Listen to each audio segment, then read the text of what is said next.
Assalamualaikum warahmatullahi wabarakatuh. Perkenalkan, nama saya Ar-Rafi'u Fathu Bayhaqi, biasa dipanggil Afi. Saya dari Jombang, Jawa Timur, dan mendapatkan penempatan di Terminal Tipe A Sukabumi, BPTD Wilayah 9, Provinsi Jawa Barat. Di sini saya akan mempresentasikan tugas dari mata pelatihan wawasan kebangsaan dan nilai-nilai bela negara. Berikut videonya. Indonesia adalah salah satu negara dengan kekayaan sumber daya alam hayati dan non-hayati terbesar di dunia. Sumber daya alam hayati contohnya dari tumbuhan seperti padi, jagung, gandum, tebu, bahkan kelapa sawit. Untuk yang kedua, dari pertanian dan perkebunan. Indonesia dikenal sebagai negara agraris karena sebagian besar penduduk Indonesia mempunyai pencaharian di bidang pertanian atau bercocok tanam. Sumber daya alam hayati yang ketiga yaitu hewan, peternakan, dan perikanan.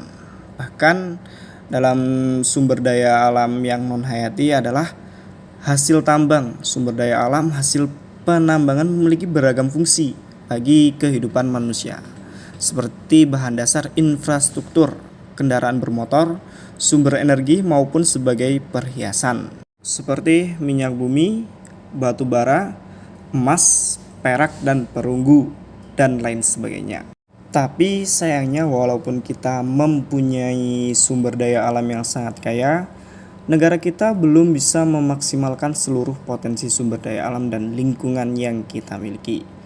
Sebagai contoh, di bidang pertanian, kita masih banyak mengimpor produk pertanian seperti beras, jagung, kedelai, gandum, buah-buahan, dan lain sebagainya.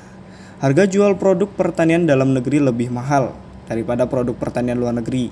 Hal itu merupakan salah satu penyebab alasan pengusaha lebih memilih produk impor untuk dijual di Indonesia dibandingkan produk pertanian dalam negeri. Itulah yang menyebabkan petani Indonesia masih banyak yang miskin dan akhirnya menyebabkan penduduk Indonesia enggan menjadi petani tapi lebih memilih menjadi karyawan di sebuah perusahaan.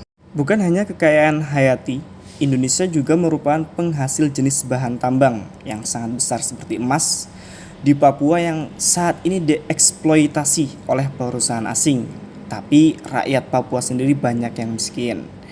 Belum lagi hasil-hasil tambang yang lain mulai dari petroleum, timah, gas alam, nikel, tembaga, bauksit, timah, batu bara, dan perak yang hasilnya belum bisa mensejahterakan seluruh penduduk di Indonesia.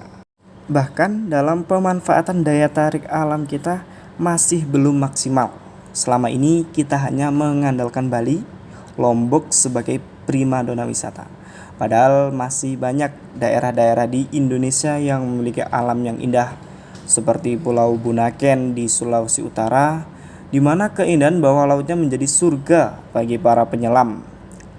Kepulauan Raja Ampat di Provinsi Papua juga berpotensi sebagai objek wisata karena seperti Bunaken, Raja Ampat memiliki keindahan bawah laut dan termasuk salah satu tempat terbaik di dunia untuk menyelam, dan masih banyak daerah-daerah di Indonesia yang layak dijadikan objek wisata tapi belum dikelola dengan baik karena kurangnya sarana dan prasarana di daerah tersebut.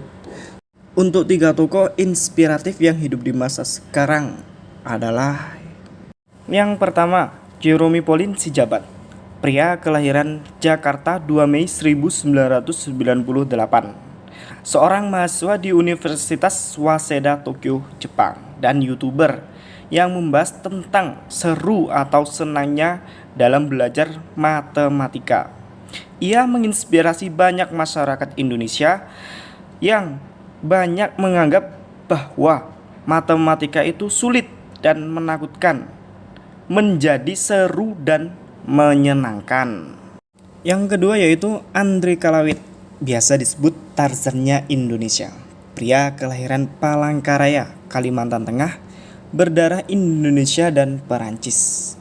Andre Kalawit adalah seorang aktivis di pedalaman hutan Kalimantan. Ia menginspirasi banyak orang untuk melestarikan dan menjaga hutan-hutan di seluruh dunia, terutama hutan-hutan yang berada di Indonesia. Yang ketiga yaitu Cinta Laura. Lahir 17 Agustus 1993, adalah seorang aktris dan penyanyi berkebangsaan Indonesia yang saat ini mulai berkarir di dunia internasional. Dalam beberapa waktu yang lalu, Cinta Laura menjadi sorotan di dunia maya karena aksinya di Citayam Fashion Week. Ia menyerukan gerakan membuat bumi Indonesia baru tanpa sampah. Ia tidak malu mengambil sampah yang berserakan di keramaian event tersebut, sehingga menginspirasi banyak orang untuk selalu menjaga bumi dengan mengambil sampah dan membuangnya di tempat sampah.